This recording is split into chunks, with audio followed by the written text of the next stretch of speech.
proposed change for how SMM USD Board of Education members are elected. We have had times where they've gone years with no Malibu representation. Details on the proposal that's about to go up for discussion.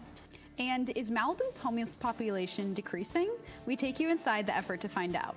Plus, beachgoers beware. Local enforcement says thieves are targeting you. And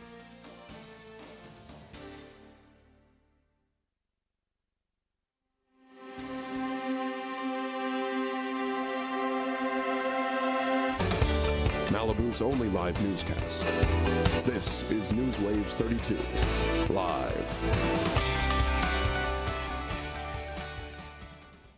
a proposal to change how Malibu and Santa Monica Board of Education members are elected.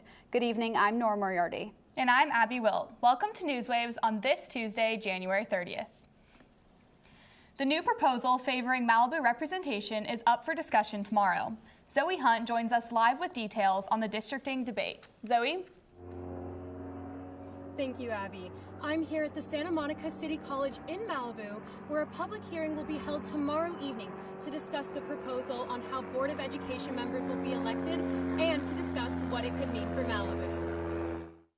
Stacey Rouse is Malibu's only current representative on the Santa Monica Malibu Unified School District. Right now, without large elections, there is no guaranteed spot for somebody from Malibu. That's because in the two-city district, voters in both Malibu and Santa Monica elect all 7 Board of Education members. This has led to a large disparity between the number of Malibu and Santa Monica members, with either none or only one from Malibu. We have had times where they've gone years with no Malibu representation. To change this, a small group of petitioners are proposing a plan for districted elections. Under this, the district would divide into 7 geographic areas based on a new set of maps. It's not going to stop the district's goals. It'll just change who can do it when. Voters would only be able to elect 1 out of the 7 based on their district, and board members would be required to also be from that district. Malibu is significantly smaller than Santa Monica, making it impossible for the community to vote in or out any of its own candidates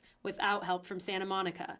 But this could all change. For Malibu, if we go this direction, it can be really helpful to us because how it guarantees us voice and maybe even broader. Rouse supports both election systems, but says she hopes to see districted elections protect micro-communities within a larger community. Hopeful that we will move toward this stage, but in a way that keeps all the communities feeling accurately represented in the maps. But the proposed districts on the map submitted with the plan is drawing criticism from some outside of Malibu. In a district news release, State Senator Ben Allen said the maps do not comply with state law, and the petition goes against an election process that has consistently resulted in board members from diverse backgrounds. Although Rouse sees the benefit for the Malibu community, ultimately, she believes that the people serving are more important than the election itself. But regardless of who's in there, we all have the same mission to serve our kids and to help support the mission of the district. Both Malibu and Santa Monica community members can attend the public hearing tomorrow at 6 p.m., either right here in person or you can also join online. Back to you in the studio. Thank you, Zoe, for that report. And we are learning more about another multiple vehicle crash on PCH. The Lost Hills sheriffs told NewsWaves that a car ran a red light and hit several other vehicles at the intersection of PCH and Big Rock Drive Thursday, closing multiple lanes of traffic and backing up PCH for hours. LASD and Malibu volunteers on patrol were on the scene. The city of Malibu is moving forward in their plan to reduce speed on PCH. City Council approved the purchase of 6 LiDAR guns to increase speed monitoring on the highway. Before, not every officer was patrolling PCH and had a LiDAR gun, limiting their ability to catch speeders. The guns can pick a speed as far as 4,000 feet and will be used exclusively in Malibu. Another heavy storm is building. Mary is here with the early details on that storm, expected to bring days of rain to Southern California. Mary, this is pretty hard to believe. What can you tell us? I know, Nora, it seems as if Malibu just can't catch a break with this weather, and that's why we need to hold on to these last bits of sunshine. We will have one more day of this warm weather, so enjoy it. A storm rolling in Wednesday night will bring heavy rain Thursday morning with wind gusts as high as 30 miles per hour. We'll get a break in the rain, but wait until you see next week. We'll have your full weather forecast in about 6 minutes, so until then, back to you, Nora. In the early morning hours, volunteers spread out to get a better understanding of Malibu's homelessness situation. Joe Allgood is here with the details on the effort.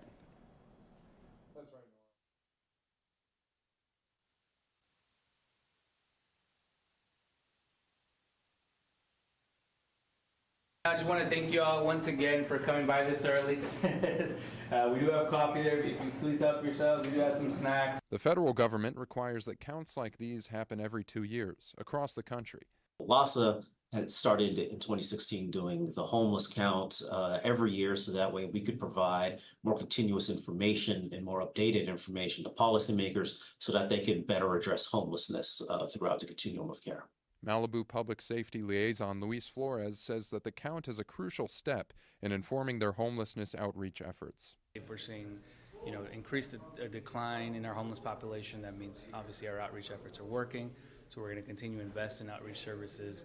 Each group of volunteers is assigned a census tract in which they count all homeless persons or dwellings. You're not taking mine, that's for sure.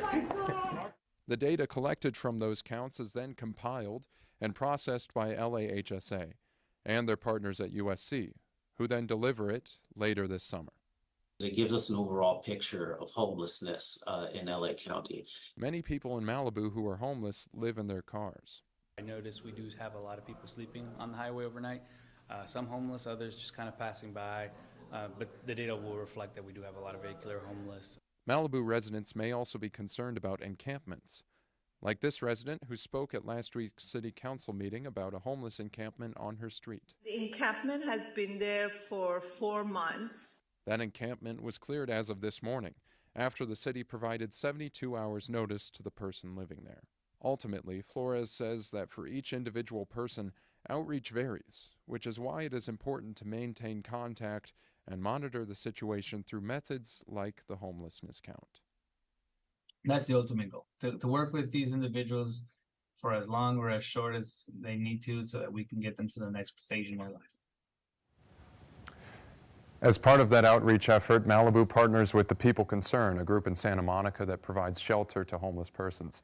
And the homeless count is a huge part in assessing how many people will need beds in that shelter. The data from this count will come out later this summer. Back to you guys at the desk. Thank you, Joe.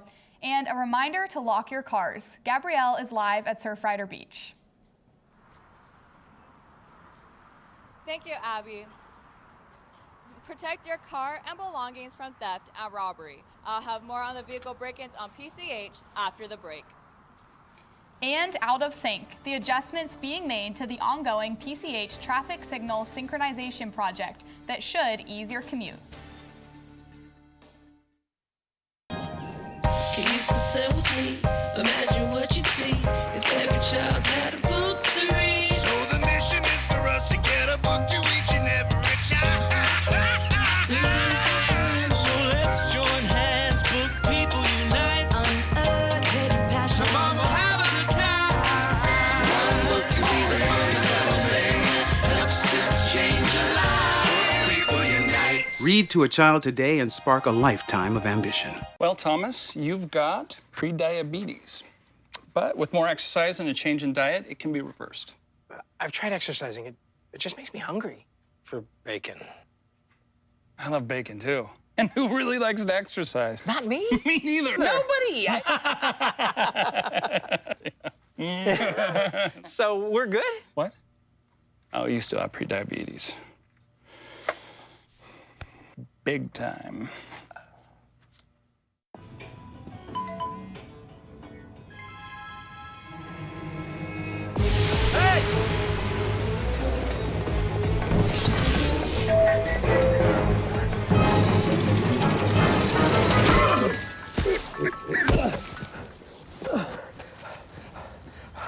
So, same time next week? Well, of course. Put away a few bucks, feel like $1 million. For free tips to help you save, go to Feed the Pig.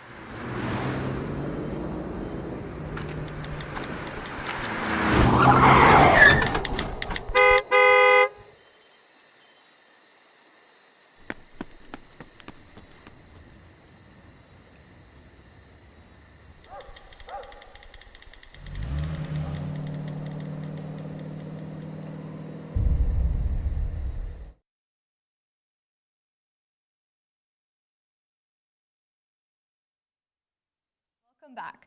Vehicle break-ins are happening at Zuma and other Malibu beaches. NewsWaves reporter Gabrielle Salgado joins us live at Surfrider Beach with the latest crime numbers. Gabrielle, what can you tell us?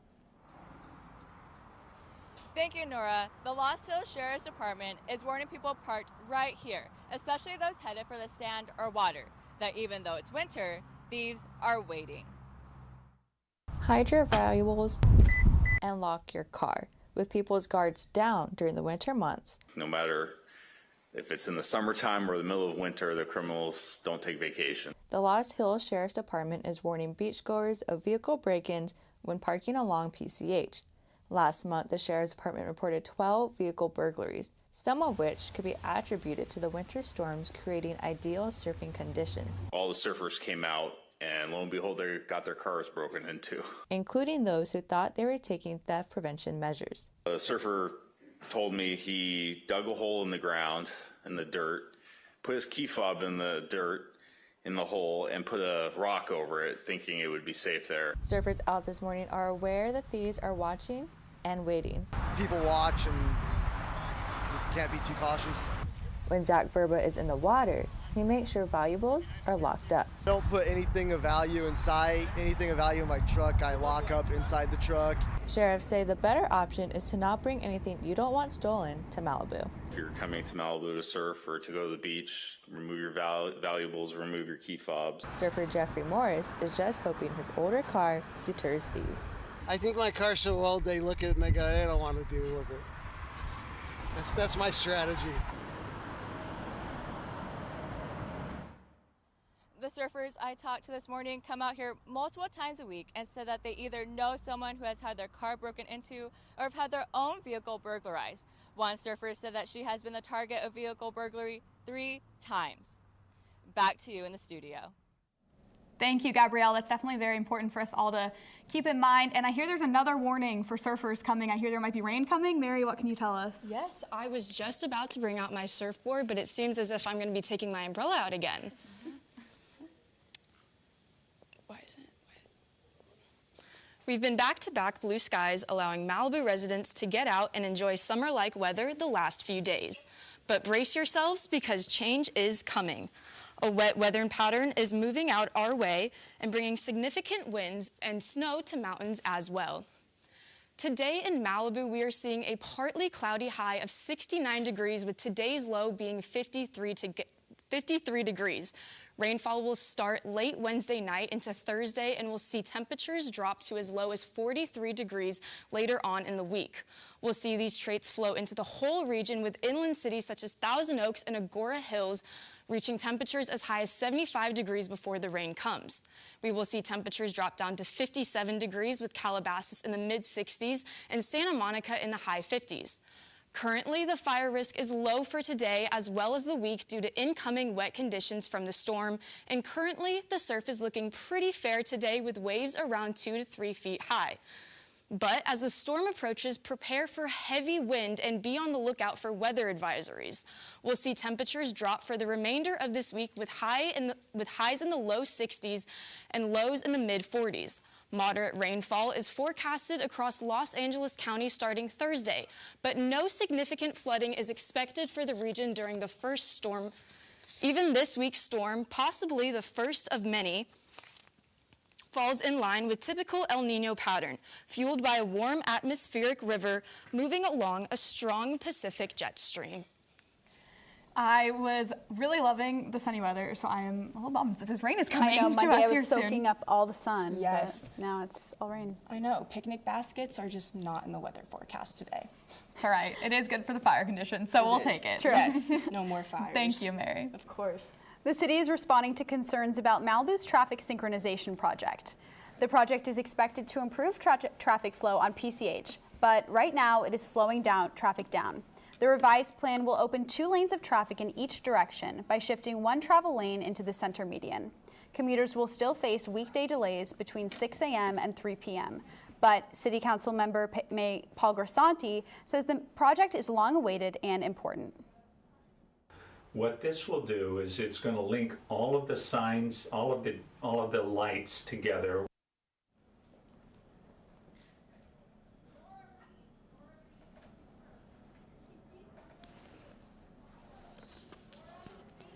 City Council. All traffic lights will be connected with a wire. The wire will communicate traffic data such as speed, congestion, as well as live cams to Caltrans employees. They will no longer have to make visits to traffic signals. The project is set to be completed by the end of this year. Coming up in our new community segment. Serving up sustainable coffee and style. A local shop committed to a better future. And tracking Taylor. She's unstoppable. The plan for her touchdown in time for the Super Bowl. Next on NewsWaves.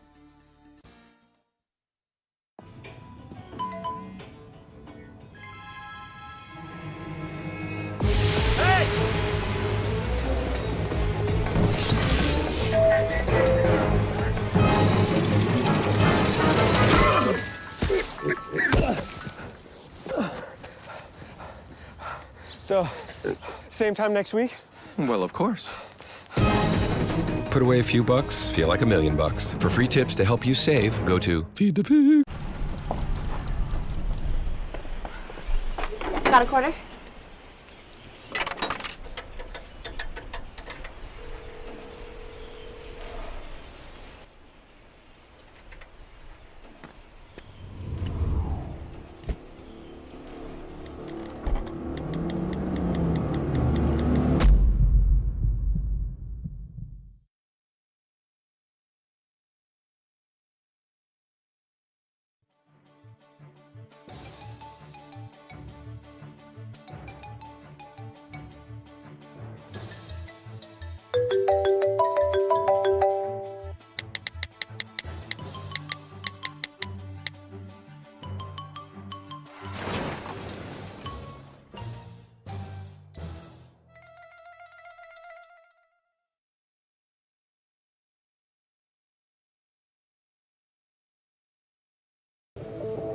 What are you, superheroes? Just four brothers who hate bullies and love this city.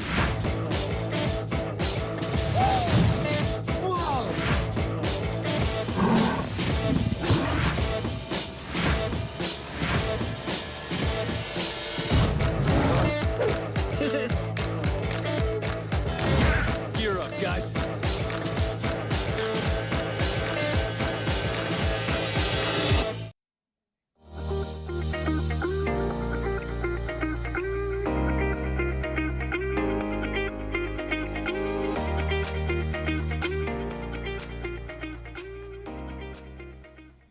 Welcome back. Malibu's beauty is found in its nature and community spirit. Sahana Patel explores local environmental efforts in her new segment, Sustaining Malibu. Sahana, what can you tell us? In this new segment, I'll be covering stories about people dedicated to keeping a clean and environmentally safe Malibu. Sea and Soul Surf is a surf and coffee shop that is promoting cleaner oceans and eco-friendly living. I spoke with the owner about how he's combining coffee and clothes to get the surf community focused on sustainable living. Cleaner oceans are brewing here in Malibu. Part coffee shop, part eco-friendly surf shop, located right across from Zuma Beach, Sea and Soul Surf is getting the community focused on sustainable living. Inspiration for the store was not just to be a store, but to be a place for the community to gather. Sea and Soul Surf founder John Kozlowski's vision for sustainable consumption inspired him to create an eco-friendly surf brand. You know, I don't think that you need to make anything for the sake of making things. With this mindset, part of Sea and Soul focuses on giving old surfboards new life. We have another guy who is an artist, so we showcase him in here where he takes boards that don't have any life left, strips them down, reshapes them, glass them so that they're either art pieces or you can surf them, put them back in the water. And yes, even the coffee served at Sea and Soul uses sustainable packaging and sourcing and is turned into something even more beautiful. I mean, it's as eco-friendly as coffee can get, but yeah, and then we take the grounds actually and donate them to an artist that puts them in paintings. Sea and Soul also partners with other brands. We have a sustainable wax that is reef safe, which is from a local guy who makes it and it doesn't have the petroleum in it. Jeff Garner, a sustainable fashion designer, sells his hemp board shorts at the shop. microplastics. Maybe you guys have heard about it. So that peels off from polyester and nylon and goes into the water, which obviously adds up, ends up in the fish. We eat sushi at Nobu. Kozlowski believes that practicing a sustainable lifestyle, whether that's in our clothes or in our coffee, will protect our planet and the future. You know, and especially being a father, you know, we only have one Earth, and you know, passing it on as a legacy to my kids.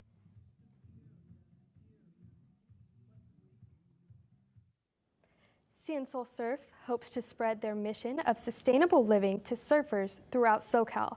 They plan to open their second location in the Los Angeles area this year. That is such a cool business, and I'm so glad that you decided to highlight it. And I also love your new community segment. What kind of inspired you to make up this segment? I just wanted to focus, well, Malibu is all about mountains and beaches, so I wanted to focus on the beauty of Malibu. Yeah, that's awesome. Thank you. Submissions are now open for the Can the Trash competition in LA County. Can the Trash is a poster contest for 3rd through 5th graders, encouraging students to make posters highlighting how we can keep our beaches clean. Submissions are accepted online, in person, or by mail until tomorrow, January 31st. A total of 15 winners will be announced this summer on the contest webpage. Winners will have their artwork displayed near trash barrels on the beach. And Pepperdine has an exciting and funny weekend ahead. Claire, can you tell us what's happening this weekend? Well, you are correct, Abby. Get ready to laugh. The art of comedy is coming to the Pepperdine stage. We might be flattened, but we simply have to try, or we'll fry in a pan. This Friday, the Reduced Shakespeare Company presents the complete history of comedy at Smothers Theater. The show covers comedy throughout the ages, from Aristophanes and Shakespeare to Charlie Chaplin. The abridged play tells some of the world's oldest jokes intended for audiences 13+. Tickets may be purchased through the Pepperdine website, arts.pepperdine.edu. Malibu's favorite villa celebrates 50 years this month.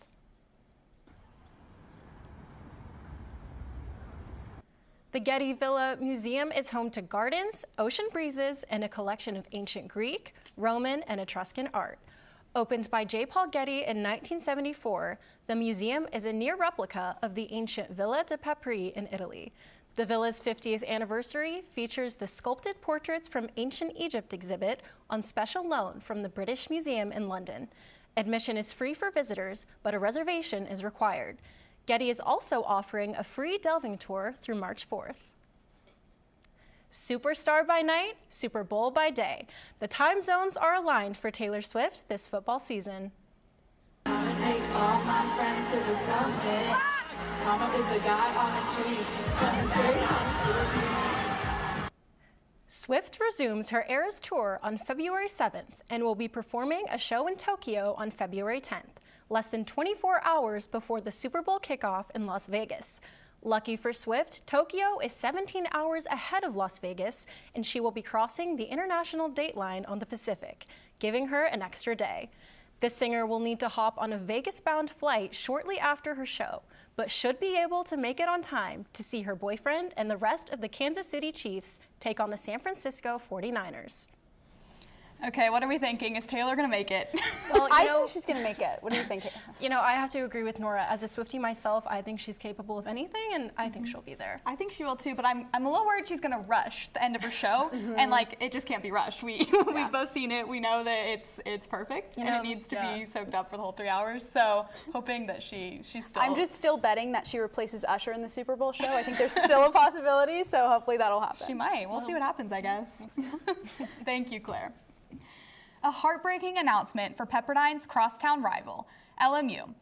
The news for many athletes they're facing. And the Super Bowl is set, but are your plans? Jenna has viewing options in sports. Plus, today is a delicious national day, celebrating a pastry that everybody loves. Find out how you can join the celebration next. You can sit with me, imagine what you'd see if every child had a book to read. So the mission is for us to get a book to each and every child. So let's join hands, book people unite, unearth hidden passion.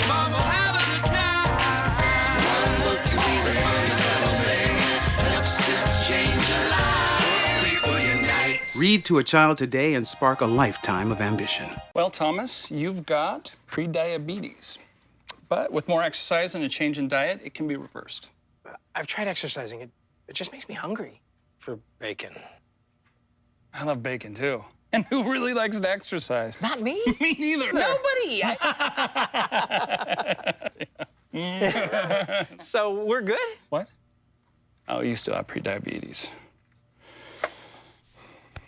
Big time.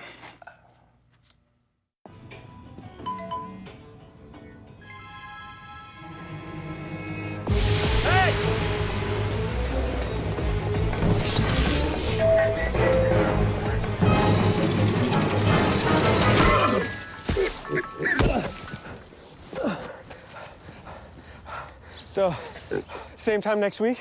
Well, of course. Put away a few bucks, feel like $1 million. For free tips to help you save, go to Feed the Pig.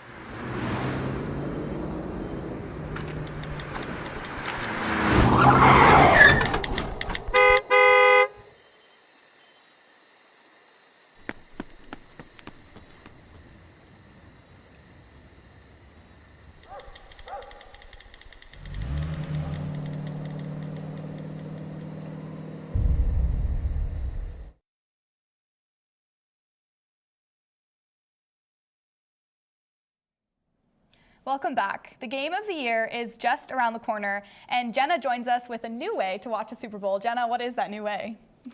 Thank you, Abby. If you're looking for a place to watch the big game on February 11th, this Santa Monica restaurant might just have you covered. Overlooking the water, Seaside on the Pier in Santa Monica is hosting a Super Bowl viewing party. The restaurant is calling it the ultimate football watching experience by the beach.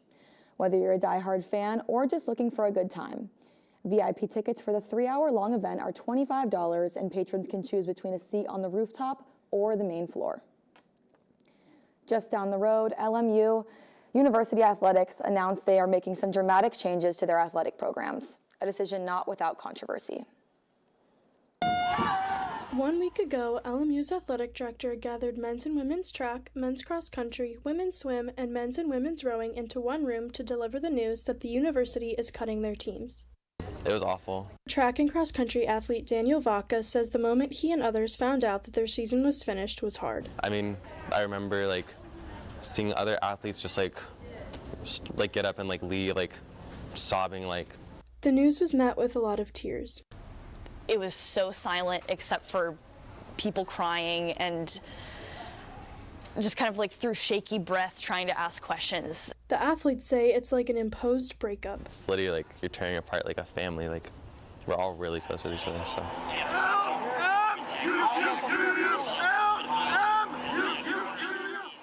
There is also criticism for how the university handled the situation. To have the people who are supposed to be supporting you and enhancing the student life experience, just completely take away your sport from you is says a lot about the institution that you run for. Even though the athletic director promised meetings with each team individually, so far, those meetings have not happened. We haven't had the opportunity to meet with our athletic director to bring up those concerns and ask clarifying questions. It's been several days and we haven't had that opportunity yet. 5 out of the 6 teams that were cut were coached by women, and only 18% of all NCAA Division I cross-country teams are coached by women. I think it's embarrassing. But the athletes are not giving up hope. Myself and a lot of my teammates are ready to claw and fight and try and do what we can to try and get these programs reinstated.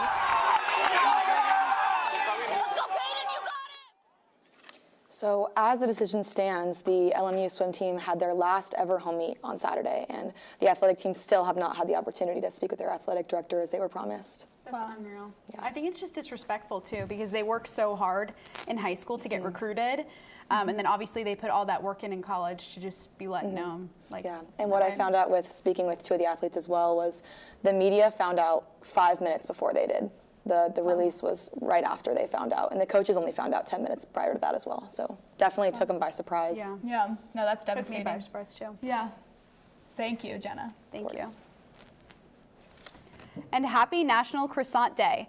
That is right. Today is the day to celebrate the iconic flaky pastry. The croissant is a crescent-shaped bread made by laminating dough. Folding butter into the mixture is what makes those flaky layers. Austrian military officer Zhang opened up a Viennese bakery in 1839, introducing the croissant we all know and love today to the world. Celebrate today with this pastry because life is butter with croissants. All right, I am a big croissant fan myself. Me I think too. I'm gonna have to go get one after Yeah, this. I What's your love a favorite good flavor? chocolate croissant. Chocolate, mine too. They're Yeah. so good. But ham and Yeah. cheese are pretty good too. Okay, I'm not sure about the ham and cheese. Okay. I kind of feel like ham and cheese is meant to be on a sandwich, not a Okay, croissant. But valid. Like, it's okay. Chocolate's the best. We can agree on that. That will do it for us this evening. Have a great night.